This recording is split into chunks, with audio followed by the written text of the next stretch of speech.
Hey, hey, hey! Welcome back for another episode of Sister in Creation inside the mind of an awakening master. For those joining for the very first time, hey girl, hey! My name is Malia. I'm a full-time healer and emotion therapist, born and mostly raised in New Zealand. I created this podcast to give a voice to the inner workings of my mind on topics and questions that I am frequently faced with as a healer. And today, we're going to be chatting about boundaries. Now, I don't know about you, but when I became a healer, I was really confused about what the job description entailed. You know, because every other job has that stereotypical job description that outlines the do's and don'ts of your position. And I'm sorry to break it to you, sis, but this job doesn't come with a description. And it's because we don't have a description for our title that so many healers struggle with their authentic identity. It's why they struggle with being heard, with being seen, and with standing in their power. But what the heck does that even mean? Basically, and here's the cool part, it means that you get to decide. You decide the terms, you decide the investment, you decide the format. You literally decide your entire job description. Isn't that cool? And this is why healthy boundaries are super important for healers. Not only for themselves, but for the people that they work with their friends, and with their families.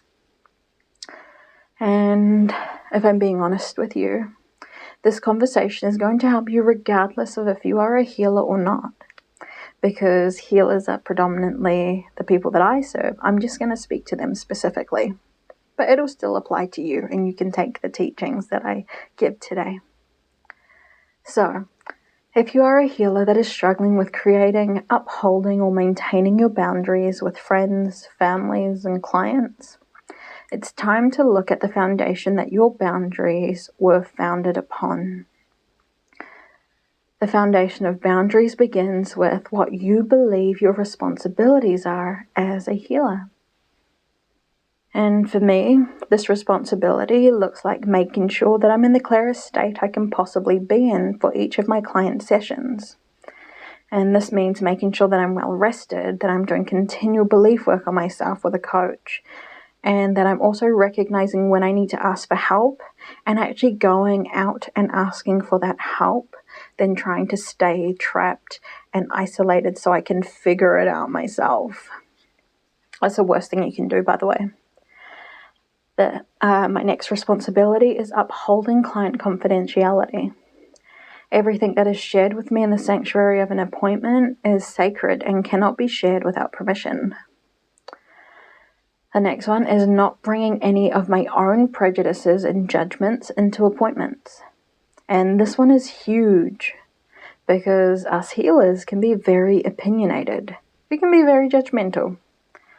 So if this is something that you are battling with, girl, I think it's time that you hired yourself a coach or a healer that can help you address these things, because it can really limit the kind of help that you give your clients, but also the kinds of people that you can attract into your space to help.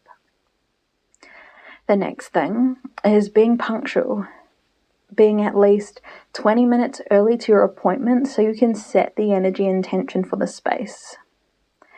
Next is to bring the hype, bring the balance, bring the clarity, and bring perspective. Now for me, I reflect emotions. This means that my emotional responses reflect the internal ongoings of my clients, and it expresses itself outwardly with the antidote that is required for them. So basically, if something doesn't feel aligned for a client, I feel that uncomfortability and I bring with it perspective. If something lights up a client, if it makes them feel excited, overjoyed, my entire body will sing. It will radiate excitement and connection. If they are out of balance, my body will let me know, and it will welcome self-love, it'll welcome compassion and understanding. Also, when they need to swallow a few hard pills, perspective and accountability also is welcomed. Now, once you've hashed all of that out, you've really got to look at all the things that you don't have responsibility for, that aren't your responsibility. For example, I am not responsible for my client's healing. I have the tools, the knowledge, the understanding and perspective that will help them heal. But unless they claim and accept the healing, nothing that I will do can help them change. Also, if that doesn't make any sense, here's a little, explanation for you. If you go to a doctor and they prescribe you antibiotics to help you heal something in your body, but you don't take the antibiotics, is that the doctor's fault that you didn't heal, or as quickly as you thought you could have? No, it's not the doctor's fault. Next is, it is not my responsibility to make sure my clients fulfill the action steps or tasks that we have set out in our sessions. They are accountable for their own actions, and I am only there to shine a spotlight on what is preventing them from achieving their goals, dreams, and desires, and then to give them strategies and tips and, different healing approaches to help them combat that. It's not my responsibility to force my clients to be radically honest with themselves. Yes, it is an outline that in order to be doing work on yourself, you need to be honest with yourself. But some folks aren't ready for that just yet. As an intuitive, I have an inbuilt truth detector, thanks to my intuition, that lets me know when a client is withholding truth from themselves or from me. But unless it is detrimental truth that is preventing the healing that they've come to me for, I won't address it. It's not my responsibility to make decisions for my clients.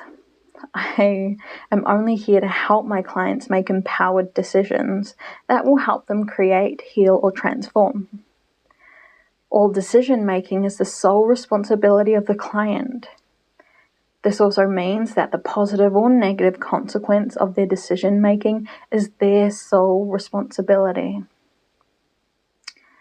And last but not least, how my clients interpret what I share is not my responsibility. My gosh, was this one a biggie for me. I spent a lot of my life feeling misunderstood by people. And because of this, I always found myself trying to explain why. This reflected in my business when I would meet resistance from clients.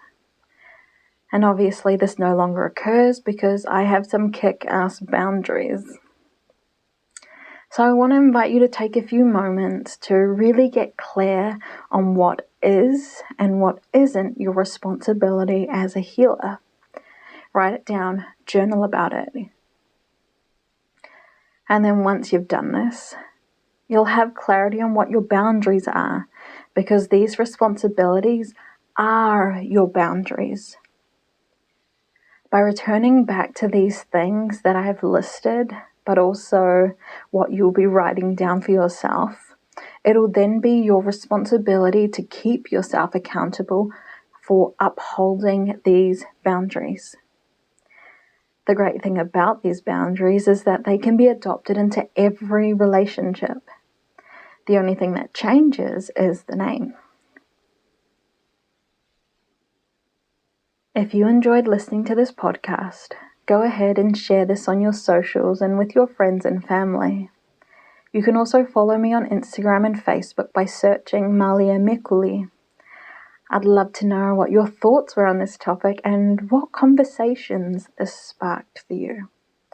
But until next time, I'll see you later.